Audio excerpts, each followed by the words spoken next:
ये आकाशवाणी पटना है। अब आप खालिद रशीद से प्रादेशिक समाचार सुनिए। पहले मुख्य समाचार।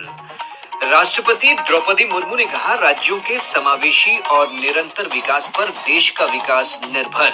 राज्यों को एक दूसरे के सर्वोत्तम कार्यशैलियों और अनुभव से सीखने की सलाह दी। लोजपा रामविलास प्रमुख चिराग पासवान ने कहा, SC/ST वर्ग में कोटे के अंदर कोटा देने के सर्वोच्च न्यायालय के फैसले के खिलाफ पार्टी पुनर्विचार याचिका दायर करेगी। राज्य में वाहन रजिस्ट्रेशन और ड्राइविंग लाइसेंस के साथ मोबाइल नंबर और पता अपडेट करना अनिवार्य हुआ। और मौसम विभाग ने आज किशनगंज, पूर्णिया, नवादा, गया तथा अररिया जिले में कुछ स्थानों पर भारी बारिश की चेतावनी जारी की। अब समाचार विस्तार से। राष्ट्रपति द्रौपदी मुर्मू ने कहा है कि राज्यों के समावेशी और निरंतर विकास पर ही देश का विकास निर्भर करता है। उन्होंने राष्ट्रपति भवन में राज्यपालों के 2 दिवसीय सम्मेलन के समापन सत्र को संबोधित करते हुए कहा कि सभी राज्यों को एक दूसरे की सर्वोत्तम कार्यशैली और अनुभवों से सीखकर आगे बढ़ना चाहिए। राष्ट्रपति ने सम्मेलन में एक दूसरे के अनुभवों से सीखने की भावना से की गई व्यापक चर्चा के लिए राज्यपालों की प्रशंसा की। उन्होंने कहा कि राज्यपालों के कार्यालय के कामकाज को बेहतर बनाने और लोक कल्याण के लिए मिले सुझावों पर अमल किया जाएगा। राष्ट्रपति श्रीमती मुर्मू ने कहा कि लोक कल्याणकारी कार्यक्रमों का लाभ हर व्यक्ति तक पहुंचाने के लिए अपने प्रयासों से सरकार ने आम लोगों के जीवन को बेहतर बनाया है। प्रधानमंत्री नरेंद्र मोदी ने कहा है कि भारत अतिरिक्त खाद्यान्न का उत्पादन करने वाला देश है और वो वैश्विक खाद्य सुरक्षा और वैश्विक पोषण सुरक्षा कार्यों में लगा हुआ है। श्री मोदी ने दिल्ली में 32वें अंतर्राष्ट्रीय कृषि अर्थशास्त्री सम्मेलन को संबोधित करते हुए कहा कि सरकार किसानों के जीवन में सुधार लाने के उद्देश्य से सुधारों और उपायों के साथ कृषि क्षेत्र को मजबूत कर रही है। उन्होंने कहा कि सरकार ने किसानों को जलवायु अनुकूल फसलों की 1909 नई किस्में उपलब्ध कराई हैं। हम अपने किसानों को सपोर्ट करने के लिए एक पूरा इकोसिस्टम डेवलप कर रहे हैं। भारत का बहुत जोर क्लाइमेट रेजिलियंट क्रॉप से जुड़ी रिसर्च एंड डेवलपमेंट पर है। बीते 10 सालों में हमने करीब 1900 नई क्लाइमेट रेजिलियंट वैरायटी अपने किसानों को दी है। इसका लाभ भारत के किसानों को भी मिल रहा है। भारत में अगले 8 वर्षों में 20% क्षेत्र में जैविक खेती की जा सकती है।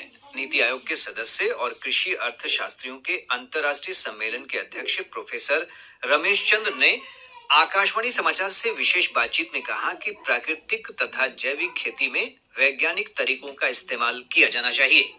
उन्होंने कहा कि विज्ञान कृषि क्षेत्र में उत्पादकता बढ़ाने में महत्वपूर्ण भूमिका निभा सकता है। इन दोनों में हमें एक संतुलन रखना है। ग्रोथ में भी हमें ग्रोथ भी चाहिए, फूड में वृद्धि भी चाहिए और सस्टेनेबिलिटी भी चाहिए कि वो सस्टेनेबल रहे, एनवायरनमेंट खराब ना हो। कृषि मंत्री मंगल पांडे ने कहा है कि कृषि उत्पादों के निर्यात के लिए पटना में एक केंद्र खोला जाएगा। उन्होंने पटना में आयोजित मखाना महोत्सव में संवाददाताओं से बातचीत करते हुए कहा कि निर्यात केंद्र खोलने से मखाना, लीची, आम सहित अन्य फल और सब्जी उत्पादक किसानों को काफी लाभ होगा। इससे बिहारी खाद्य उत्पादों का विदेशों में निर्यात आसान हो जाएगा। लोजपा रामविलास के राष्ट्रीय अध्यक्ष और केंद्रीय मंत्री चिराग पासवान ने कहा है कि अनुसूचित जाति जनजाति वर्ग में कोटे के अंदर कोटा देने के सर्वोच्च न्यायालय के फैसले के खिलाफ पार्टी पुनर्विचार याचिका दायर करेगी। श्री पासवान ने पटना में संवाददाताओं से बातचीत में कहा कि अनुसूचित जाति में कई जातियों का आधार छुआछूत है और लोक जनशक्ति पार्टी रामविलास की तरफ से हम लोग सुप्रीम कोर्ट में हम लोग एक पुनः विचार याचिका भी हम लोग दाखिल करने जा रहे हैं। जिस अनुसूचित जाति में ऐसी जातियां हैं, ऐसी कास्ट को शेड्यूल किया गया है संविधान में जिनका आधार अनटचेबिलिटी रहा है। शेड्यूल कास्ट का आधार कतई और कभी भी शैक्षणिक व्यवस्था नहीं रही, उनका आधार कभी भी आर्थिक नहीं रहा, इसका आधार हमेशा से अनटचेबिलिटी ही रहा है। भाजपा के प्रदेश अध्यक्ष दिलीप जायसवाल ने कहा है कि पार्टी बूथ स्तर पर एनडीए को मजबूत करने का हर संभव प्रयास करेगी। उन्होंने पटना में पार्टी पदाधिकारियों की बैठक को संबोधित करते हुए कहा कि पार्टी समाज के हर वर्ग को जोड़ने की रणनीति पर काम कर रही है तथा इस अभियान को और व्यापक बनाया जाएगा। बैठक में भाजपा के बिहार प्रभारी विनोद तावड़े, उप मुख्यमंत्री सम्राट चौधरी, केंद्रीय मंत्री गिरिराज सिंह समेत कई सांसद और पार्टी के वरिष्ठ नेता मौजूद थे। राज्य में वाहन रजिस्ट्रेशन और ड्राइविंग लाइसेंस के साथ रजिस्टर्ड मोबाइल नंबर और पता अपडेट रखना अनिवार्य होगा। परिवहन सचिव संजय कुमार अग्रवाल ने कहा है कि पता और मोबाइल नंबर अपडेट नहीं रखने वाले वाहन मालिक और चालकों के खिलाफ मोटर वाहन अधिनियम के तहत कार्रवाई की जाएगी। उन्होंने कहा कि वाहन मालिकों से जुर्माना भी वसूला जाएगा। इस संबंध में सभी जिला परिवहन अधिकारी डीटीओ को निर्देश जारी किए गए हैं। निर्देश के अनुसार मोबाइल नंबर और पता अपडेट करने के लिए 1 महीने का समय दिया गया है। उन्होंने कहा कि परिवहन सेवा पोर्टल पर डाटा अपलोड करने की सुविधा उपलब्ध है। श्री अग्रवाल ने आम लोगों से डाटा अपडेट करने का आग्रह करते हुए कहा कि जिन वाहनों का डाटा अपडेट नहीं होगा उनका प्रदूषण प्रमाण पत्र भी नहीं बन सकेगा। पत्र सूचना कार्यालय ने सोशल मीडिया पर चल रही उन खबरों का खंडन किया है जिसमें भारतीय रिजर्व बैंक की नई गाइडलाइन के हवाले से एक से अधिक बैंक में खाता रखने पर जुर्माना लगाए जाने की बात कही जा रही है। पीआईबी फैक्ट चेक इकाई ने इन खबरों को भ्रामक बताते हुए कहा है कि आरबीआई ने ऐसी कोई गाइडलाइन जारी नहीं की है। पीआईबी ने लोगों को ऐसी अफवाहों से सावधान रहने की सलाह दी है। शेष खबरें एक अंतराल के बाद।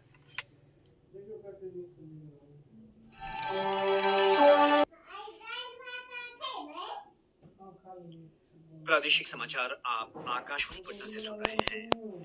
ताजा समाचारों के लिए आप हमारे एक्स हैंडल AIR_News_ पर जा सकते हैं। मानसून की सक्रियता से प्रदेश के अधिकतर हिस्सों में रुक रुक कर बारिश का सिलसिला जारी है। मौसम विज्ञान केंद्र पटना की वैज्ञानिक ने बताया है कि अगले 24 घंटों के दौरान किशनगंज, पूर्णिया, नवादा, गया और अररिया जिले में कुछ स्थानों पर भारी बारिश के आसार हैं। वहीं भोजपुर, अरवल, औरंगाबाद, सुपौल, सहरसा, मधेपुरा और कटिहार जिले में 1-2 स्थानों पर हल्की से मध्यम बारिश की संभावना है। इस दौरान तेज हवा के साथ मेघ गर्जन और वज्रपात की भी चेतावनी जारी की गई है। बिहार के तमाम क्षेत्रों पर वर्षा के साथ तेज हवा होने का पूर्वानुमान है। बिहार के दक्षिण क्षेत्र में मध्यम स्तर की वर्षा के साथ दक्षिण पश्चिम भाग के 1-2 जगहों पर भारी वर्षा एवं उत्तर बिहार के क्षेत्रों पर हल्की सी मध्यम एवं उत्तरी पूर्वी के 1-2 भाग पर भारी वर्षा का पूर्वानुमान है। इधर बारिश के दौरान मुंगेर जिले के हवेली खड़गपुर प्रखंड क्षेत्र की रतैठा पंचायत के तेगड़ा गांव में वज्रपात की चपेट में आने से एक व्यक्ति की मौत हो गई। खबर पेरिस ओलंपिक की। बैडमिंटन के सेमीफाइनल में आज लक्ष्य सेन का मुकाबला टोक्यो ओलंपिक के स्वर्ण पदक विजेता डेनमार्क के विक्टर एक्सेलसन से होगा। ये मैच दोपहर 3:30 बजे से खेला जाएगा। एक रिपोर्ट। महिलाओं के 25 मीटर एयर पिस्टल इवेंट में चौथे स्थान पर रहने के बाद पेरिस ओलंपिक खेलों में तीसरा पदक जीतने का मनु भाकर का सपना अधूरा रह गया। क्या कहती हैं मनु?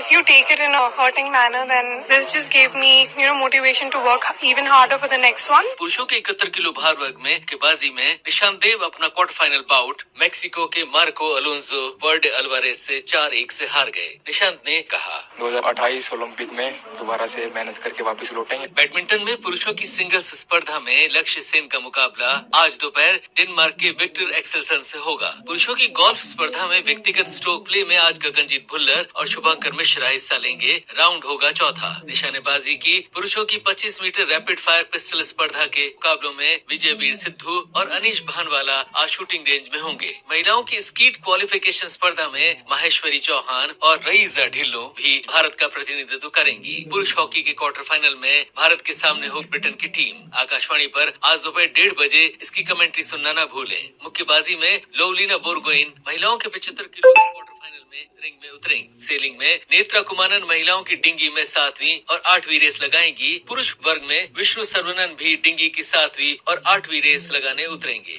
एथलेटिक्स में पुरुषों के लॉन्ग जंप में जैस्मिन एल्ड्रिन कूद लगाएंगे तो पारुल चौधरी भाग लेंगी महिलाओं की 3000 मीटर स्टीपल चेज दौड़ के पहले राउंड में। पेरिस से महेंद्र सिंह लालस। भारत और श्रीलंका के बीच 3 एकदिवसीय क्रिकेट मैच की श्रृंखला का दूसरा मुकाबला आज कोलंबो में होगा। ये मैच दोपहर 2:30 बजे से शुरू होगा। श्रृंखला का पहला मैच टाई रहा था। शेखपुरा के हिमांशु कुमार ने आंध्र प्रदेश के विशाखापत्तनम में आयोजित 7वीं कैडेट राष्ट्रीय प्रतियोगिता में स्वर्ण पदक प्राप्त किया है। इधर सीवान में आयोजित 34वीं बिहार स्टेट शूटिंग चैंपियनशिप में राष्ट्रीय शूटर आदर्श ने 10 मीटर राइफल शूटिंग में 1 स्वर्ण और 1 कांस्य पदक प्राप्त किया। पाटलिपुत्र स्पोर्ट्स कॉम्प्लेक्स में चल रही तलवारबाजी प्रतियोगिता के अंडर 17 आयु वर्ग में नालंदा के मनीष ने स्वर्ण पदक प्राप्त किया।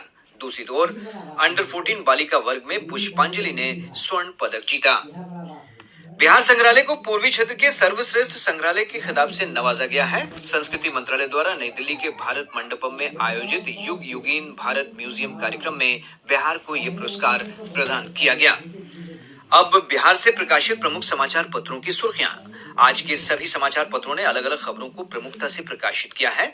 हिंदुस्तान ने शहरी आवास योजना से जुड़ी खबर को प्रमुखता देते हुए लिखा है, पटना समेत 7 शहरों में बनेंगे गरीबों के लिए बहुमंजिला आवास।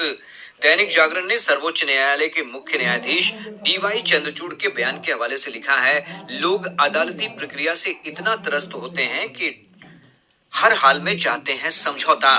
दैनिक भास्कर ने नवादा में सीमेंट फैक्ट्री के शिलान्यास की खबर को प्रकाशित करते हुए लिखा है, अब मुजफ्फरपुर के मोतीपुर में भी सीमेंट प्लांट बनेगा। प्रभात खबर की सुर्खी है, अलकायदा के नाम पर CMO को बम से उड़ाने की धमकी, FIR दर्ज। राष्ट्रीय सहारा ने प्रधानमंत्री नरेंद्र मोदी के हवाले से लिखा है, देश की खाद्य सुरक्षा की गारंटी हैं छोटे किसान।